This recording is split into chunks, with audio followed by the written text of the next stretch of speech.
اهلا بيكم حبايبي الحلوين، مع معلومه جديده على الماشي مع مومه علشان ما ننساش. ايه معلومه النهارده يا مومه؟ النهارده ان شاء الله هنتكلم عن الهمزه المتطرفه على السطر. متى تكتب الهمزه المتطرفه على السطر؟ اذا سبقت بمد بالالف او مد بالياء او مد بالواو. تمام، يبقى بحرف من حروف المد الثلاثه اللي احنا عارفينها. طيب هات لي مثال للمد بالالف. برافو عليك، زي ايه؟ سماء، ماء، هواء، غذاء، نقاء، اسماء. تمام. طيب المد بالياء، برافو، يلا مع بعض.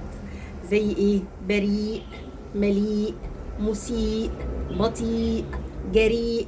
ممتاز. مد بالواو زي ايه؟ هدوء، وضوء، مملوء. تمام.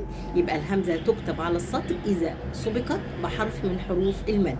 أشوفكم المعلومة اللي جاية، وما تنساش تكتب لي لو عجبتك المعلومة وفهمت الدرس.